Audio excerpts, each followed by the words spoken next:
Is Hey, it's like almost like coming up on stage takes some time and a few steps. Hey, nice to see you.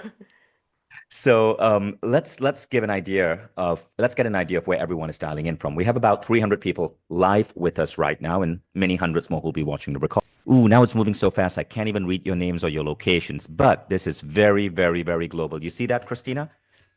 Yes, I know. I love our community. We always have such hard times finding the time to do the the calls because we cover the whole globe.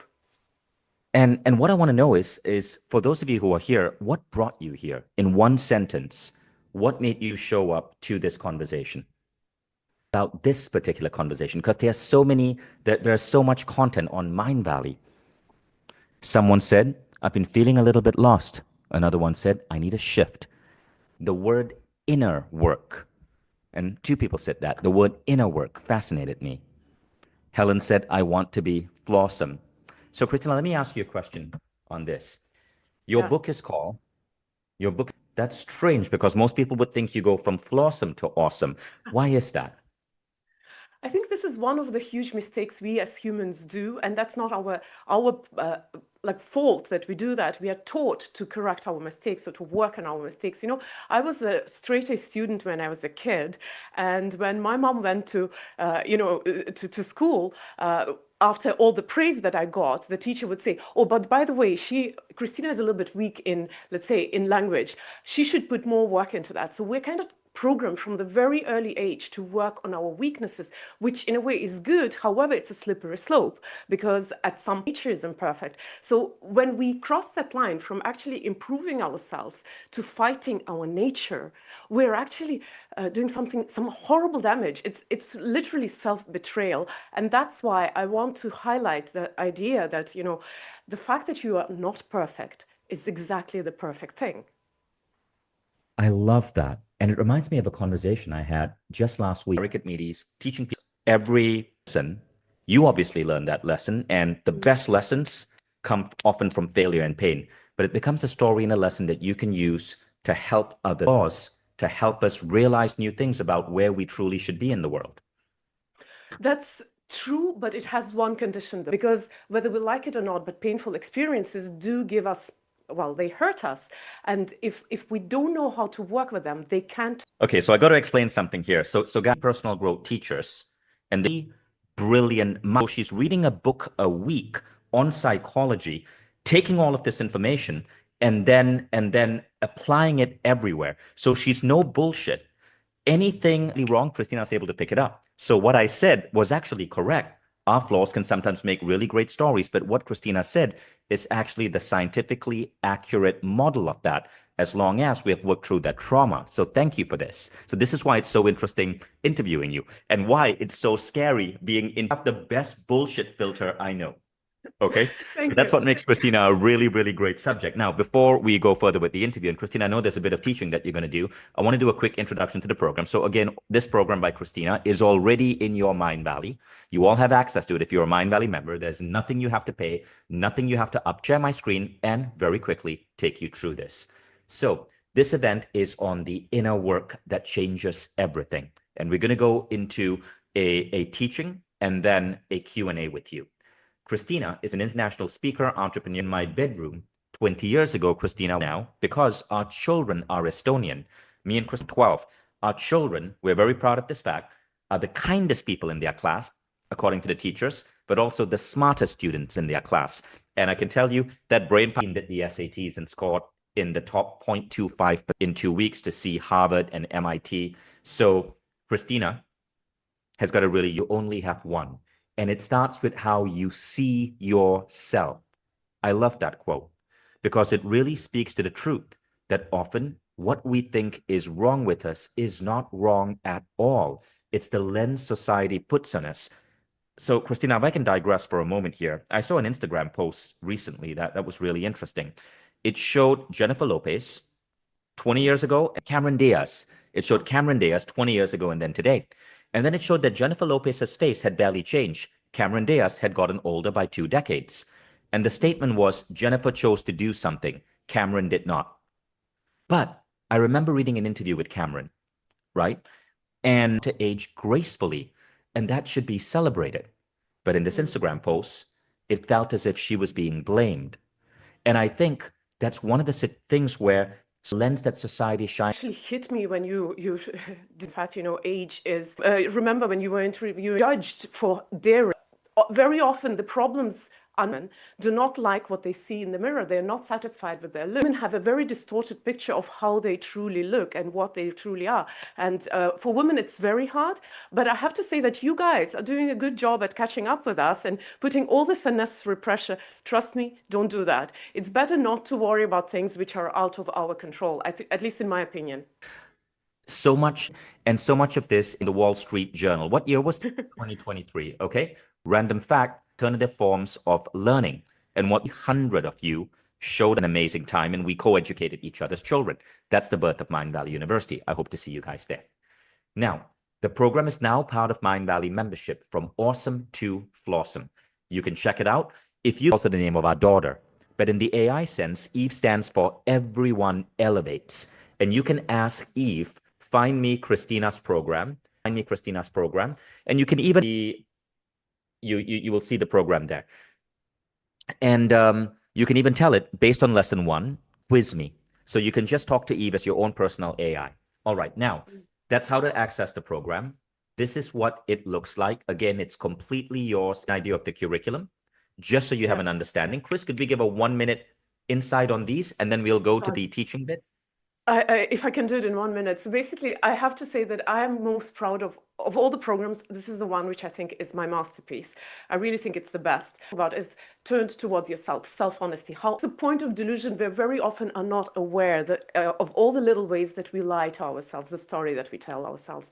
Then we'll move into kindness, up the doors for courage, because courage is like the engine to move you forward towards your goal. So these 3 parts, the first 3 parts, are actually the ground laying parts, which will prepare you for the most important part, which is the implementation of all of that into your life, and actually learning to love yourself through everything, especially through the bad moments when you need your love the most.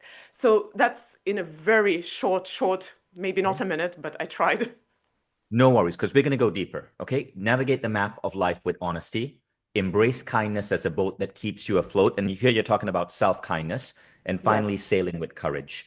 We actually, yes, I tried. I help you to implement all of this knowledge, because the groundwork opens up. You start seeing the world in a different way. And once you start seeing the world in a different way, you want to start doing things in a different way. And that you might think that you have 100 problems in your life. It's actually not to bother about all the other problems in your life, because very often what happens is that when you do, and then the things which truly. So amazing course with Christina in 2022. You have this program. It's like we've given you. So stop getting. You can start today. Join Mindvalley. And the purpose of this concept right now, there are so many options about the program. Go on, Chris. The day, because important part about the program. Now most.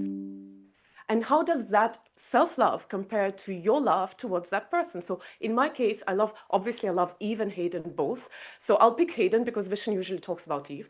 So how does my love towards myself compare to my love towards my son, Hayden? And the second word that I want you to ponder is space. And this word, I think, is even more important, because this is the word where we all trip. So I've been in personal growth, as Vishen said, for over 20 years. And there's one thing that I've learned, that this thankless work of inner work, and self-love is really not noticeable. People usually do not pay attention to that. We think that this is not important. In fact, I started studying psychology over a few years ago, because I'm just so curious about this topic. And what I've realized in those several years that I've been studying psychology is that even in psychological studies, we don't study self-love.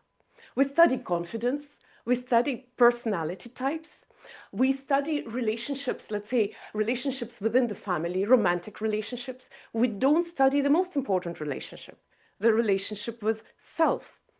So in 20 years in this industry, 20 plus years in this industry, what I realized is that, first of all, your relationship with yourself is the ground laying relationship for anything in your life. In fact, I trust that our audience is actually very experienced in personal growth, so I'm going to go straight deep level. I believe that your perception of the world is the reflection of your perception of yourself.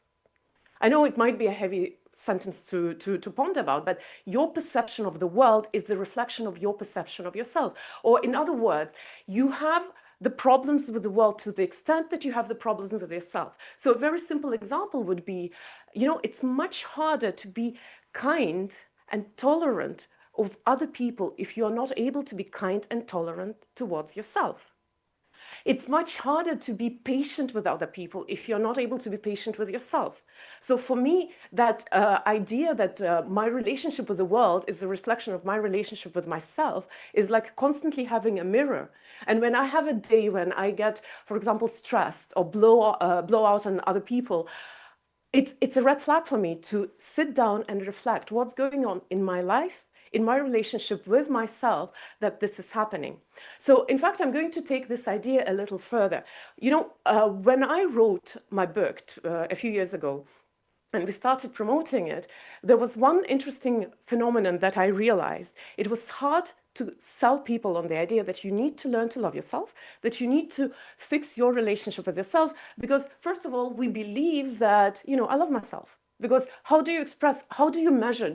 Have you ever sat down and reflected upon what does it mean to love yourself? What is your relationship with yourself?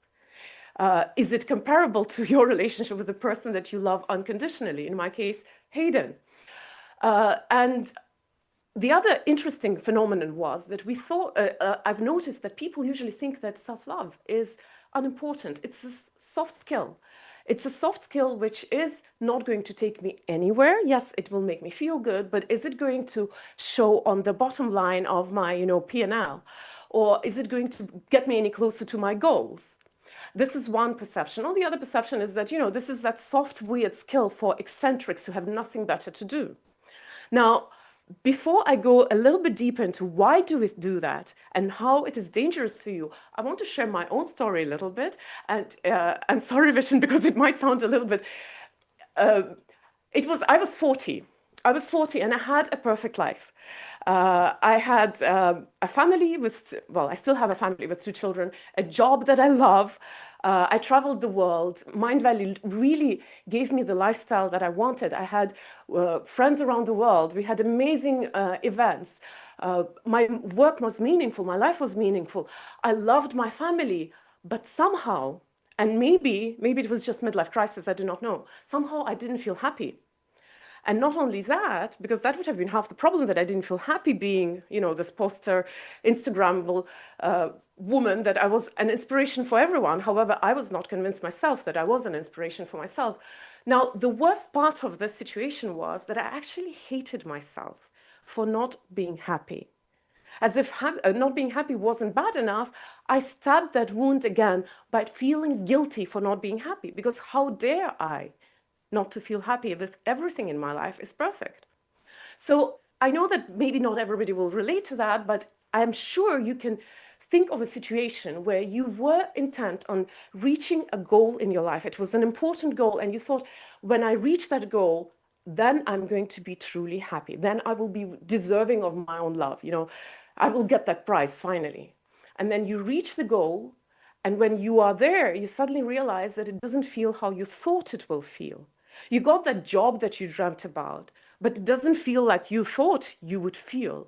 Your expectations were not met, or you found that person, the love of your life, but still something is crippling, and maybe that's not exactly, you start doubting yourself.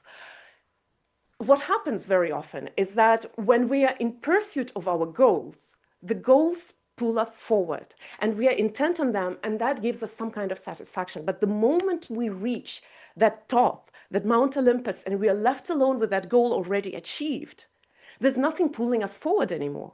We are left alone on that top of success with our own dragons. Now, what I want you to understand is that in this life, there is only one constant. In your life, there's only one constant. And that constant is yourself. So unless you sort out this relationship with yourself, unless you're happy with yourself, you're satisfied with yourself, unless you're content with what you are and who you are, no goal, no dream is going to make you truly happy. Because imagine that dream life where you hate the main character, yourself. So Chris, So that's that really profound. I just want you to just pause there and let us digest that. That's really profound. It got me thinking as well. If you are not happy with yourself, no goal is going to mean anything.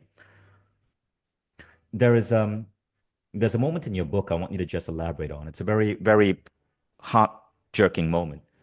You wrote about a moment that stopped you in your tracks. A friend told you, Christina, I've missed you.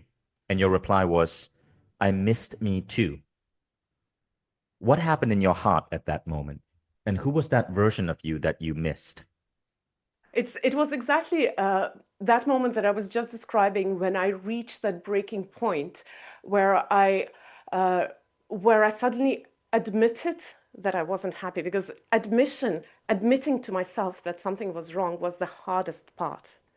Just making this statement that, I am not happy. And that was in the office in Malaysia. I remember very well. I came from the holiday. I was well rested. I was very, excited, eager to start the work again after the holiday. And I walked into my office and my colleague Luba said that, and I replied to her without thinking. And that was the thing. It came from somewhere deep inside. And when I said I missed myself, it was literally like this, the vinyl just stopping like with a screech. Because I stood there and I was thinking to myself, what did I just say? And why did I just say that? How can I Yeah. miss myself? The point is that I had lost myself. I forgot who I was. Because all I had was facade, perfection, the mask that I had to show to the world. Because one of the reasons why I hated myself for being unhappy was because I didn't dare to tell the people that despite being all this, something is wrong with me. So I just kept betraying myself over and over again until I forgot who the main character in my life is. Yeah, beautifully said. Please continue. So yeah, so when I started promoting my book, I started thinking a lot about why is it that we think that self-love is unimportant, and I keep telling you after 20 plus years in personal growth that this is the groundwork.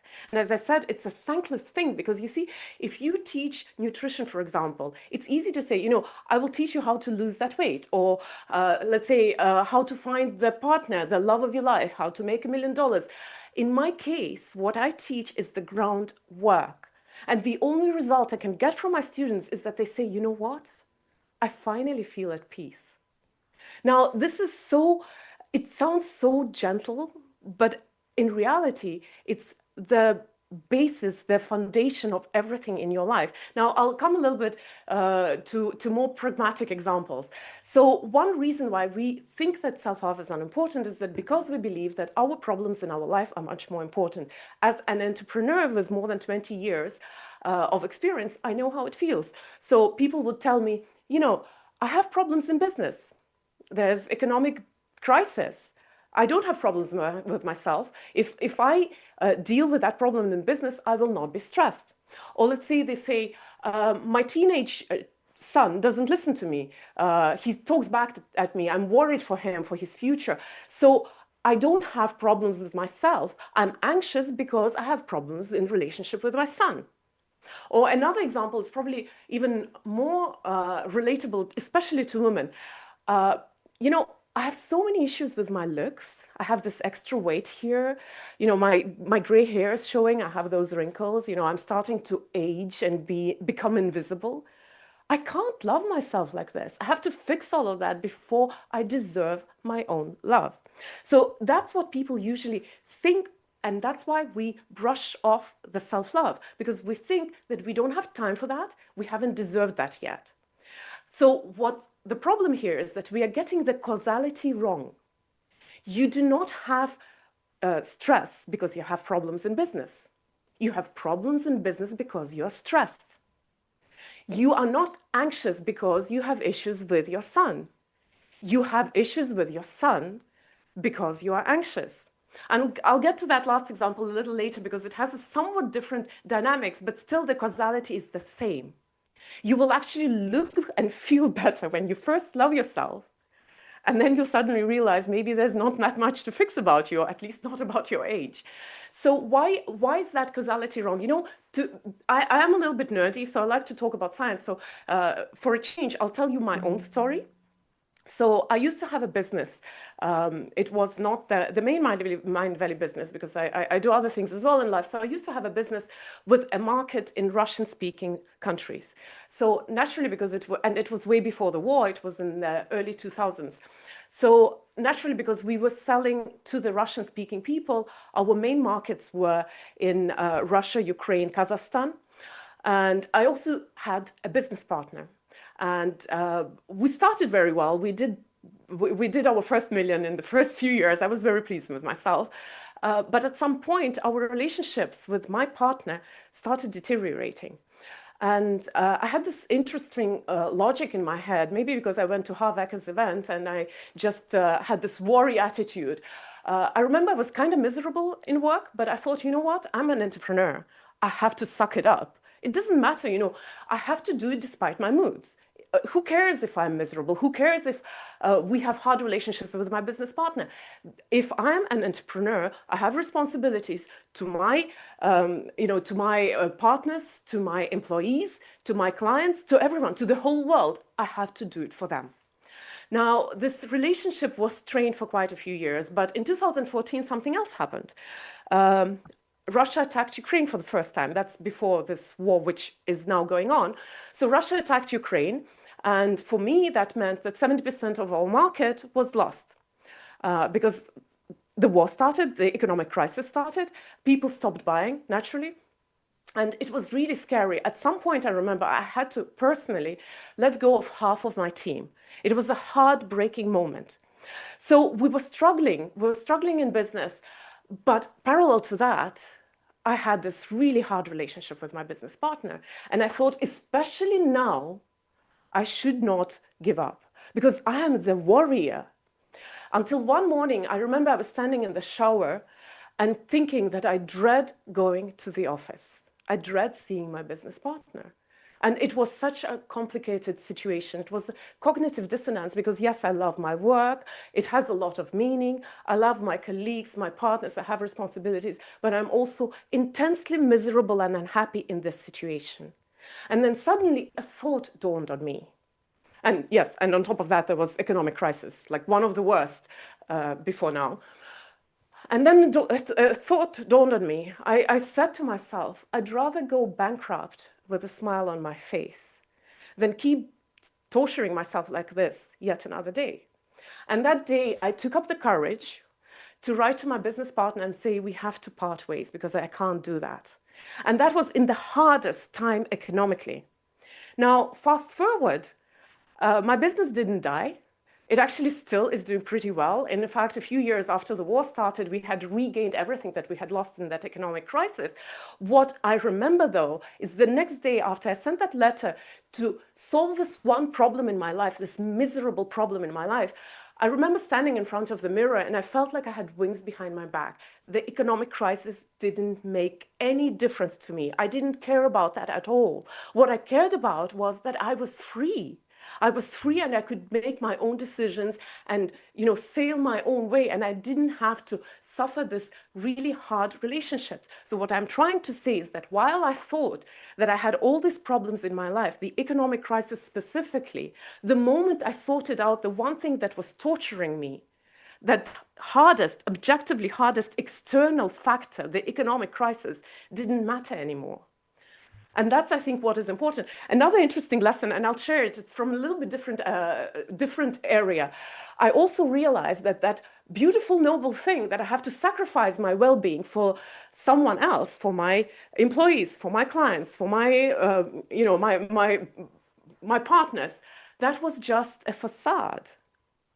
I didn't have, yes, of course I had responsibilities, but I hid myself behind that story of responsibilities because I was scared to tell to myself that I'm in a wrong relationship in business and I have to sort out this relationship. So rather than looking dragon into the eye, I came up with this wonderful story of my responsibility, moral duty, my sacrifice for the greater good. And that's what we do a lot. We get the causality wrong. We think that naturally, there's war, there's economic crisis, and that's why my business is in trouble. Most likely, But you're that's saying not the case. it wasn't that. It was the pain of being Yes. of being having a business partner, because I know what you were going through during that time. It was the pain of having a business partner whom you just dreaded meet. You Yeah. you just guys just did not click. She was not, and of course I was on your side. I saw the entire thing. It was the biggest mismatch in terms of values and ethics and worldview. But you were afraid to leave that. But here's what I'm trying to understand, Chris. What, because I think if you maybe you could help us understand what made you afraid to leave that business partner? Just facing the dragons, because when you have hard relationships with people who are very important in your life are hard for a reason, because we are afraid to hear things about ourselves which will ring true, or maybe they will ring true not even for a reason, and you will believe that you are a miserable, horrible person. That's why breakups are so hard, because we'll be thrown, there will be words thrown at you which will hurt you, even if they're not true. So I wasn't ready to go into that relationship breakup, because I was afraid that it will actually, crush me, because I won't be able to stand that onslaught of criticism against myself.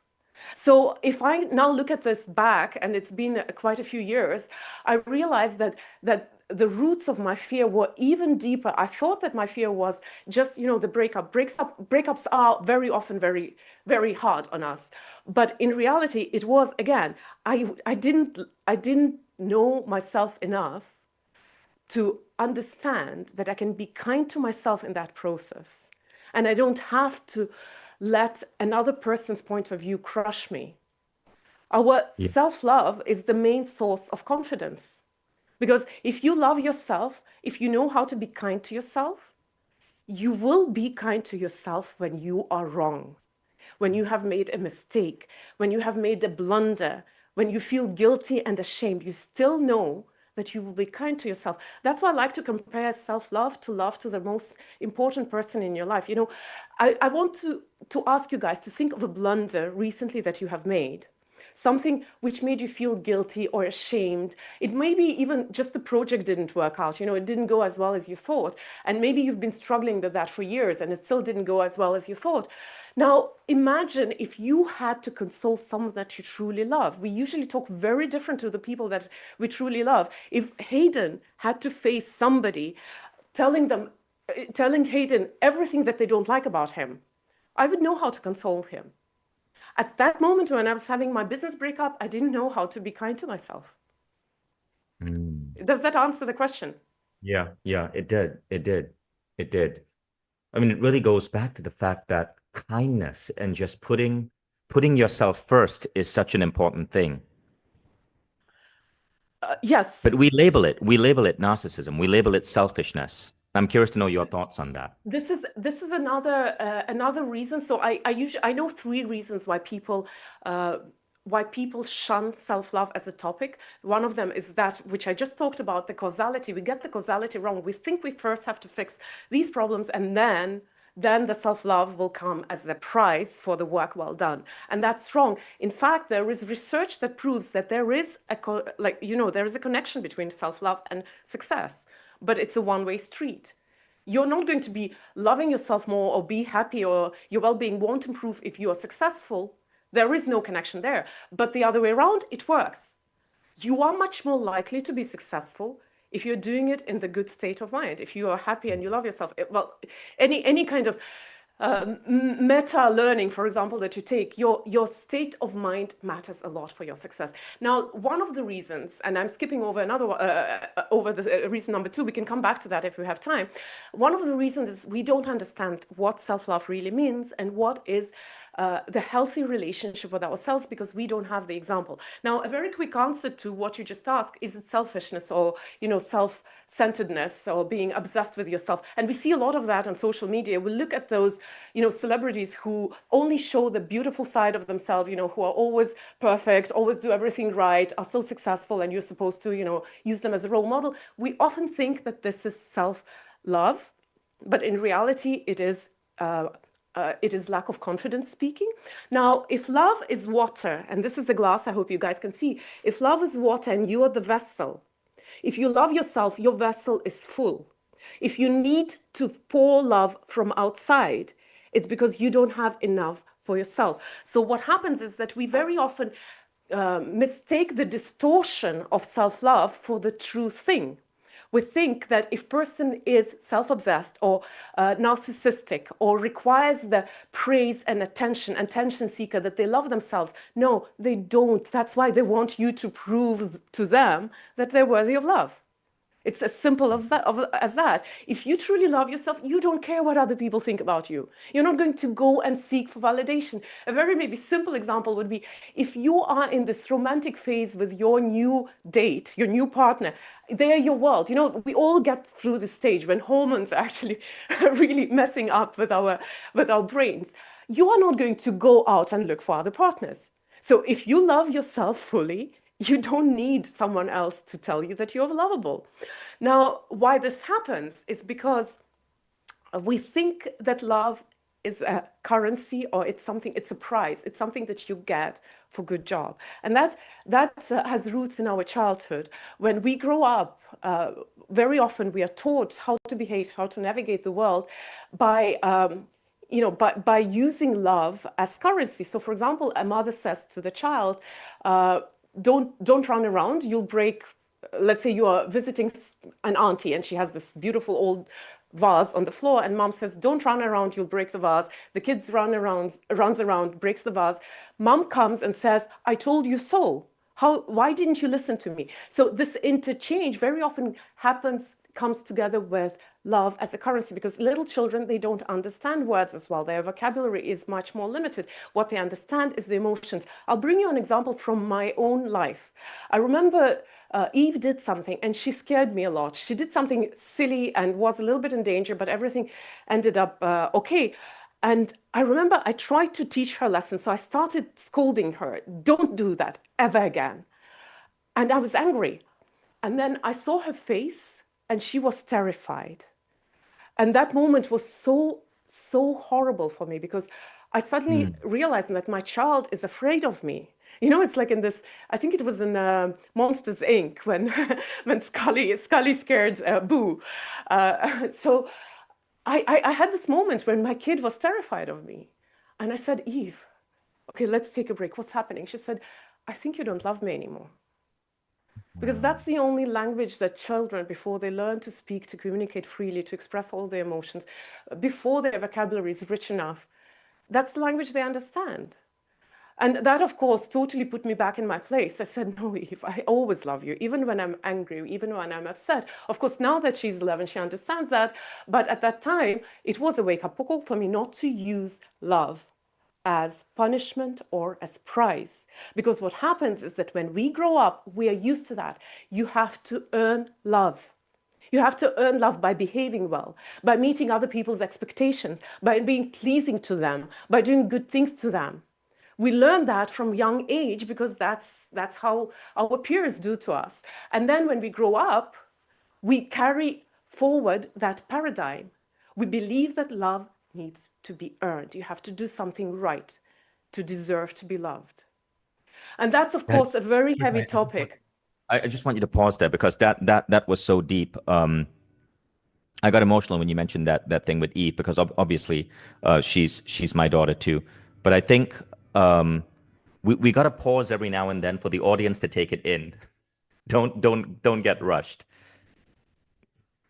Given that we only have about 17 minutes left, should we go to questions, or is there more that you would like to cover? Oh, I can talk, for a day. That's why I have a course for 25 days. But I guess, this topic is so profound and so important that very often before I invite people to do my course, because to fix your relationship with yourself, it takes some time and practice and some hand-holding. I just want to remind people that you deserve your love now, right now. You don't have to do anything. Just by the fact of you being born. that's when you deserve your love. A lot of the times when we think that we are, I'm taking up too much space, I'm asking for too much attention, ask yourself, are you doing that because you want someone else to prove to you that you're worthy of love? Or are you doing that because you need to take that space? So that's the only thing I wanted to achieve today, because if you want to fix that relationship with yourself, in psychology, there's the idea that if a relationship has taken you 10 years to form, it will take you at least some years to, to change it. Or if a trauma has taken you some years to, to deepen, you will take some time to undo it. Things are not done so immediately, but you can make a decision right now that your love, your well-being is damned important. It's more important than anything else. I love that. So I'm seeing that people are saying they would love, and I'm seeing that people are saying that they would love a Q&A with you. They would love to go to questions. Okay. So what I'm going to do is we're almost 600 people live. The audience has been growing, which is also really good. What I would love to do is to go to the questions part. Okay, Chris? And we'll do Yes. about 15 minutes of Q&A, and then we'll let the audience go to take on their quest. So Manasi, so if you go to the questions in the Q&A box, I'm going to let you upvote questions that you like, and we'll ask based on upvote. So you'll see a thumbs up next to questions. Feel free to put in a question or to upvote an existing question. So first, just a statement from Manasi. Major reason I could accept myself as Wabi Sabi has been your courses and book, Flawesome. Thank you, Christina. Can't wait to do this course. Okay, Thank now you, Manasi. Marianne asked, and this is the highest upvoted question. How can we see people pleasing from the glasses of that the world is a mirror of how we treat ourselves? People pleasing. Yeah. I think people pleasing comes from this craving to be thanked, to be noticed, to be necessary to other people. That craving that I am not here for no reason. There's a reason why I'm here. That's why we tend to please people. So for me, if I feel that I'm people pleasing, I think it's a call to reevaluate my meaning in life. Why am I here? Because very often when we people please, we deal with other people's agendas. And I kind of get where that comes from, especially in our community. Yes, doing good to other people and philanthropy and good doing, they do have an impact on us. They make us feel better. It is scientifically proven. We like to do good to other people, but it is a slippery slope. So a very simple example, when the war started in 2022, actually continued, but escalated in 2022, Russia bombed the whole territory of Ukraine. Being in Estonia, Vishen, we're so close. It was a terrifying time for me. It was so terrifying. I lost sleep. It was really like an existential moment in my life. And then what I discovered for myself is that the easiest way to deal with that pain, fear, and panic was to go and help people who are more miserable. So Estonia started getting refugees from Ukraine, and I just dived into that work. I started driving around the city, taking, coats, kids' clothes, kitchenware from one place to another, helping refugees, driving them around, helping them. And it made me feel better because I could get distracted from my own existential fear of the war. I was too busy to think about that until one moment I realized that I am completely spending my whole life into this kind of activity, which isn't really changing anything. It's only busy activity. Of course, you might say that, bringing children's clothes to the new refugees is a good thing, but there are more optimal ways of doing that. And the question isn't even in that. The question was, what was I running away from? So very often when people are stuck in this people-pleasing cycle, the question I want you to ask yourself is, what is it that you're running away from? Because everything in life is good in moderation, even charity. If you devote your whole life just to charity, you're probably neglecting one very important person. And that quote comes from Richard Branson. He said, if you have a ship and you want to help people who are, drowning or in a shipwreck, you can only help them if your ship is safe and sound. If your ship has a hole, you won't be able to help anyone. Love that.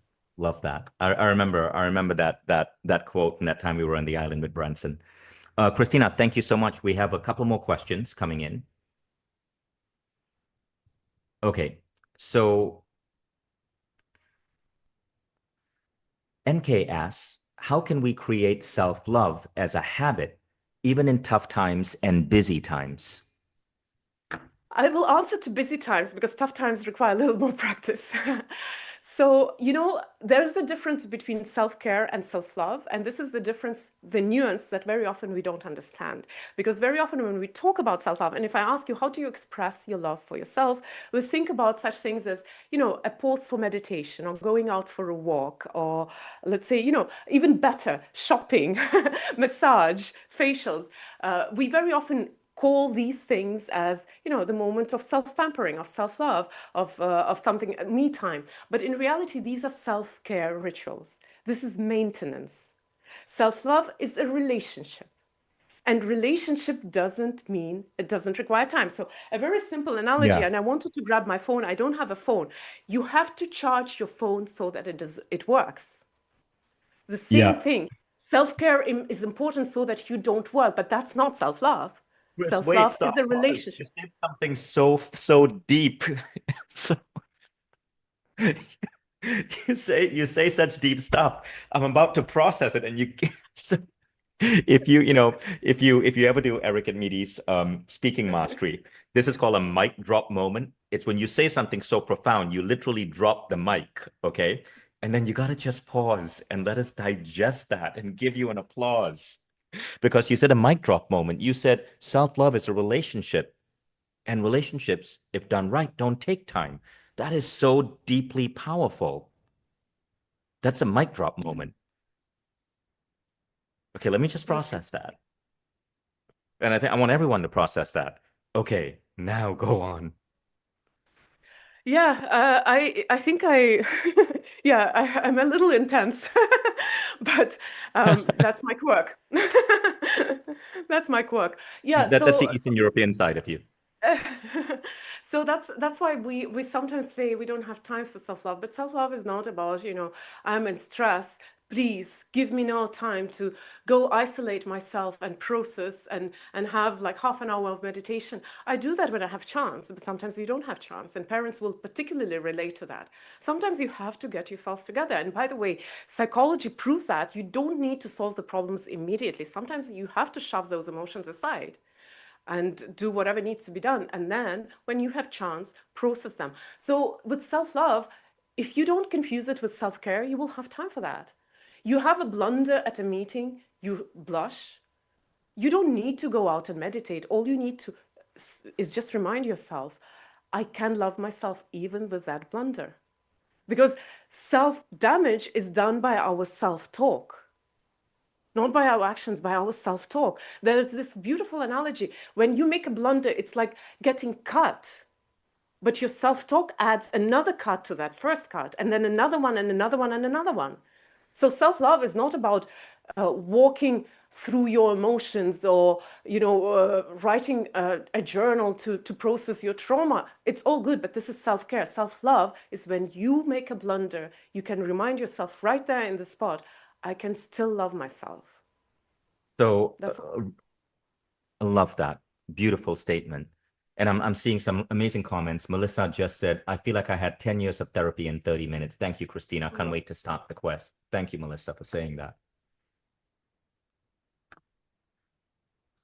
Okay, so Josh is asking a really interesting question, and I'm curious to know, Christina.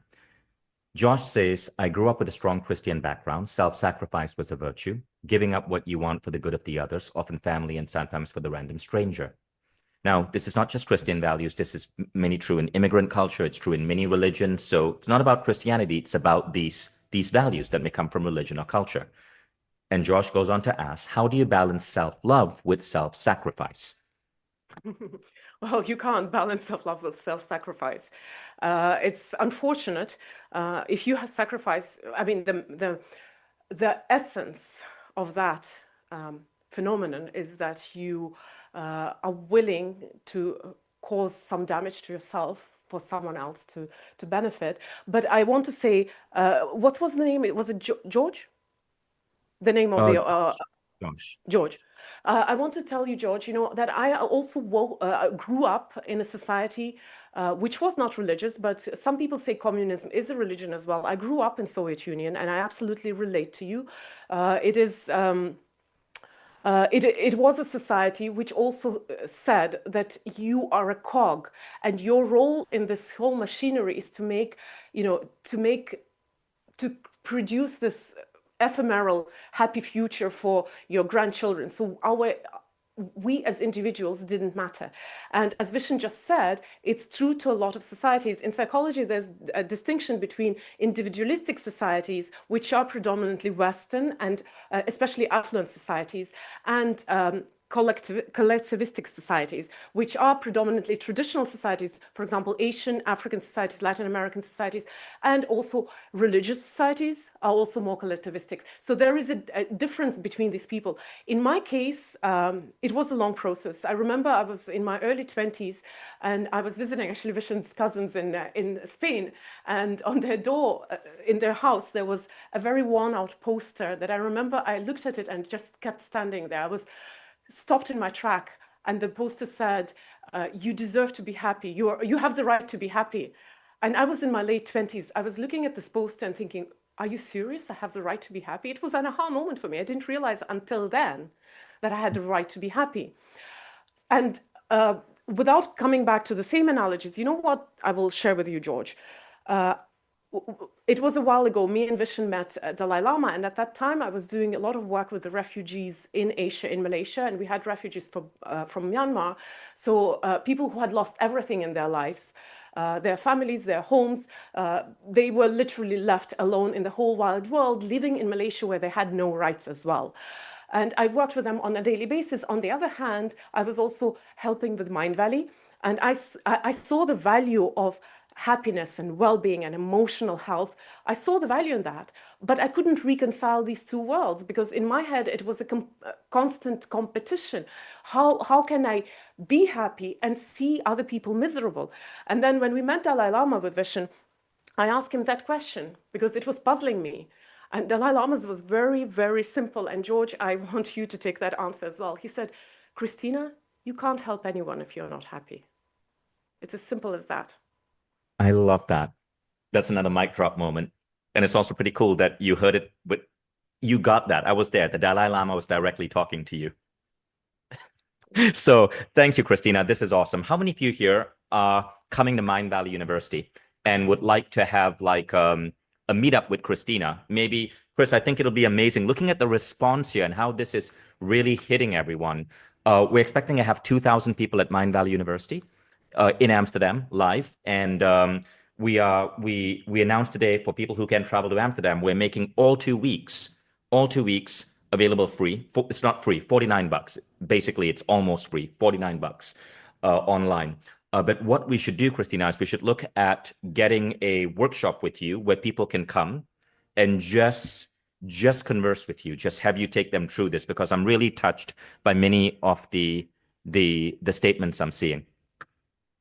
Thank you so much. It will be my pleasure. I really love working with people live because I believe our relationship with the world is a two-way street in a way. You can be academic and do research and write books, but unless you go out in the world and see the people, it doesn't make sense. So I would gladly do that. So thank you, Christina. Thank you all of us for joining. Go check out the program From Awesome to Flawesome on Mindvalley. Thank you, guys. Bye. Thank you so much.